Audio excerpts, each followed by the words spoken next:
मेरा नाम है हिमांशु तिवारी और आज लेट्स डिकोड में हम वो खबर डिकोड करने वाले हैं जो आज की सबसे बड़ी खबर थी और वो ये थी जिसने आम आदमी पार्टी को अंदर से हिलाकर रख दिया। जी हां, आम आदमी पार्टी के 7 राज्यसभा सांसदों ने आम आदमी पार्टी छोड़ दी और भारतीय जनता पार्टी का दामन थाम लिया और उन्होंने सातों के सातों सांसदों ने अपना विलय कर दिया भारतीय जनता पार्टी में। लेकिन इसके पीछे की कहानी क्या रही, आखिर वो कौन कौन सी वजह रही है जिसके चलते ये इतना बड़ा जो जख्म है वो आम आदमी पार्टी को देखने को मिला है। राजनीतिक तौर पर बहुत बड़ा जख्म है और ये सब कुछ हुआ। आम आदमी पार्टी के सांसदों ने पहले प्रेस कॉन्फ्रेंस की, उसके बाद में जो राज्यसभा सचिवालय है उसमें विलय का पत्र राज्यसभा सचिवालय को दिया और उसके बाद में वो तमाम जो सांसद हैं वो आए भारतीय जनता पार्टी के मुख्यालय में और भारतीय जनता पार्टी के मुख्यालय में आने के बाद में उन्होंने बीजेपी के राष्ट्रीय अध्यक्ष से मुलाकात की। मतलब पूरी पिक्चर ट्रेलर के साथ में रिलीज हो गई है। लेकिन आगे क्या कुछ होने वाला है, हमारे साथ बातचीत करने के लिए हमारे सहयोगी रविकांत राय हैं। रवि, क्या रही है अंदर की कहानी, इसको थोड़ा सा डिकोड करके बताइए हमारे दर्शकों को कि आखिर वो कौन कौन सी वजह रही है जिसके चलते आज ये स्थिति हो गई कि आम आदमी पार्टी के 2/3 राज्यसभा सांसद बीजेपी में शामिल हो गए। देखिए मानसू, अगर पिछले कुछ दिनों से देखें तो राघव चड्ढा जो कि आम आदमी पार्टी के प्रमुख नेता थे राज्यसभा में, एक लेटर जो है आम आदमी पार्टी की तरफ से लिखा जाता है राज्यसभा सचिवालय को कि उनको हटा दिया गया है और उनकी जगह पर जो अशोक मित्तल हैं उनको लीडर बनाया गया। कुछ दिनों के बाद ये खबर आई कि आम आदमी पार्टी के जो राज्यसभा के कई सांसद हैं जिनकी अरविंद केजरीवाल से बन नहीं रही है, पार्टी के किसी गतिविधि किसी कार्यक्रम में वो हिस्सा नहीं ले रहे थे, इससे ये आकलन लगाया जा रहा था कि बहुत ही असहज स्थिति है।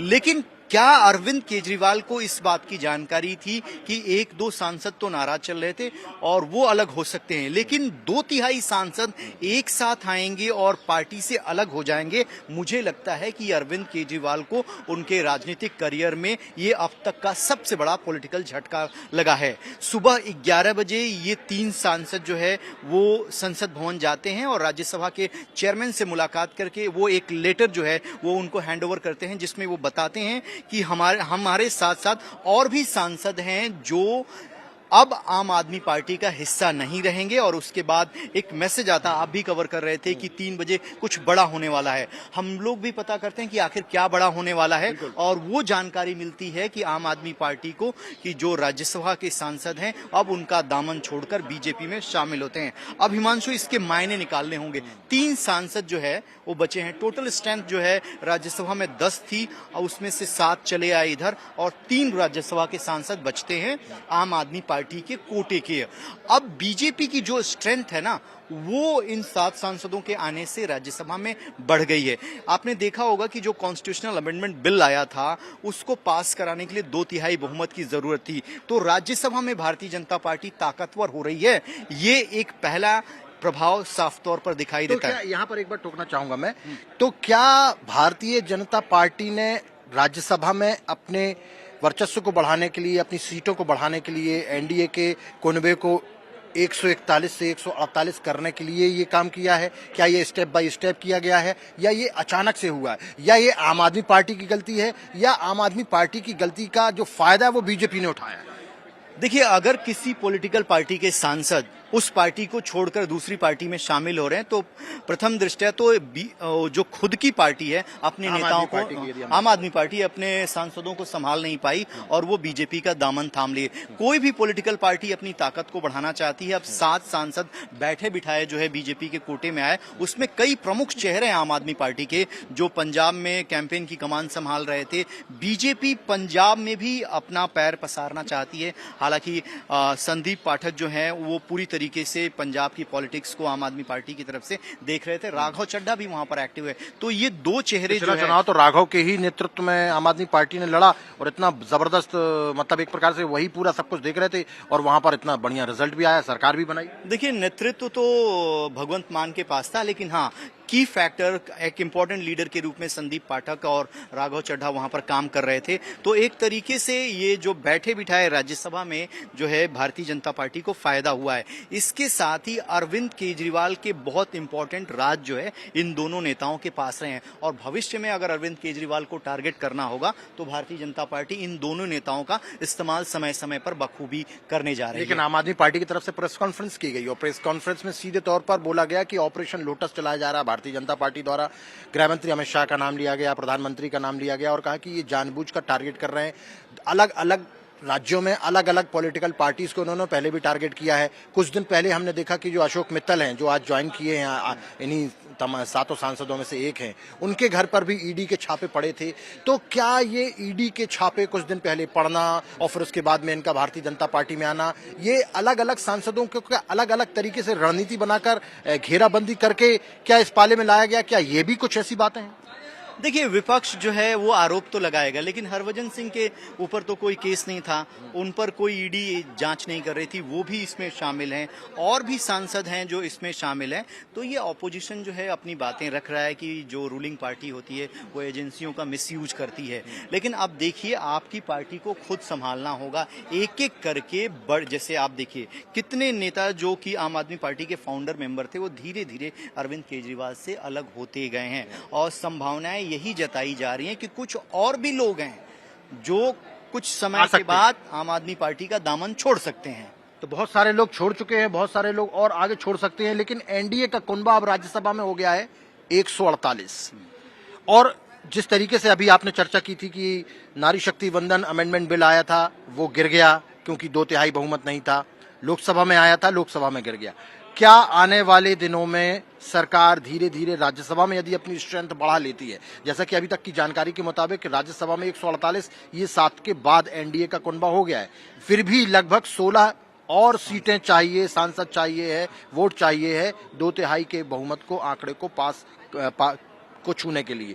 तो क्या धीरे धीरे राज्यसभा में बहुमत आने के बाद में 2/3 बहुमत के लोगों को इकट्ठा करने के बाद में क्या सरकार ये जो अमेंडमेंट बिल नहीं ला पाई थी, क्या राज्यसभा के थ्रू ला सकती है? देखिए, सरकार का तो पूरा प्रयास था। सरकार ने ये भी कहा, खुद प्रधानमंत्री ने कहा कि हम चाहते हैं कि 2029 में महिलाओं को 33% आरक्षण दे, लेकिन ऑपोजिशन उस पर एग्री नहीं हुआ। तो लोकसभा में भी सरकार के पास 2/3 बहुमत नहीं था। लेकिन जिस तरीके से एक साथ 7 सांसद आए और कुछ सांसदों के आने की जानकारी जो है सूत्रों के हवाले से मिल रही, तो बीजेपी जो है अब राज्यसभा में 2/3 बहुमत की तरफ अग्रसर है। तो आने वाले दिनों में जो रिफॉर्म होते हैं, कॉन्स्टिट्यूशनल अमेंडमेंट होते हैं, जो संविधान में बदलाव की प्रक्रिया होती है कुछ करने के लिए, उस तरफ बीजेपी अग्रसर है। वो इंडिकेशन है कि आने वाले दिनों में और भी प्रयास होंगे कि इस तरीके से महिलाओं के अधिकार वाले जो बिल हैं वो आए तो सदन में ना गिरे। न सिर्फ ये बिल बल्कि और भी कोई अमेंडमेंट बिल हो वो भी ना गिरे। तो कुल मिलाकर भारतीय जनता पार्टी न सिर्फ राज्यसभा में अपनी स्ट्रेंथ बढ़ा रही है, 2/3 बहुमत के आंकड़े तक पहुंचना चाहती है, बल्कि पंजाब को भी सीधे तौर पर साधा है उसने। तो पंजाब में क्या इसका बहुत भारी असर देखने को मिलेगा? आम आदमी पार्टी के जो परफॉर्मेंस है उसका ग्राफ नीचे आएगा, बीजेपी का ग्राफ बढ़ सकता है क्या? लेकिन भगवंत मान ने तो आज बहुत सीधी प्रतिक्रिया की कि पंजाब के लोगों को धोखा दिया है बीजेपी ने।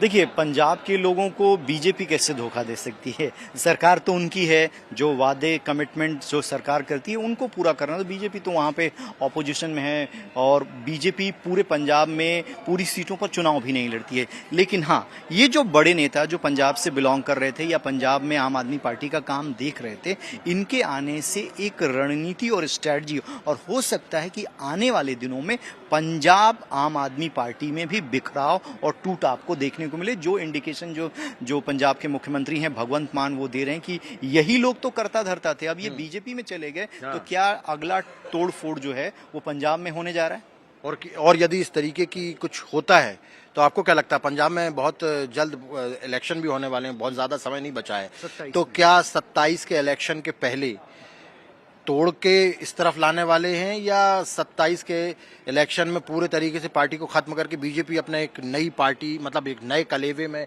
नए तेवर में नजर आने वाली वहां पे? देखिए, अब तो पार्टियां समय समय यही सारे लोग जाकर वहां चुनाव लड़ेंगे, यही सारे लोग वहां पर जाकर चुनाव देखेंगे क्या बीजेपी की तरफ से? भविष्य क्या है इनका? देखिए वो सिर्फ सांसद? देखिए वो तो पार्टी को, बीजेपी को तय करना है कि इनको कौन सी जिम्मेदारी वो लोग देते हैं, लेकिन इतना है कि आम आदमी पार्टी को डेंट लगा है। उसके जो प्रोमिनेंट लीडर्स जिन पर उन्होंने 10 साल इन्वेस्ट किया, उनको राज्यसभा पहुंचाया, बड़ा ओहदा दिया, वो अचानक एक झटके में छोड़ के आए हैं। तो आम आदमी पार्टी को पंजाब और दिल्ली में पॉलिटिकल नुकसान तो उठाना पड़ेगा। पॉलिटिकल नुकसान उठाना पड़ेगा। और जो भारतीय जनता पार्टी ने आम आदमी पार्टी को डेंट करके बीजेपी का पेंट कर दिया उसके ऊपर, वो कितना असर करने वाला है ये देखने वाली बात होगी।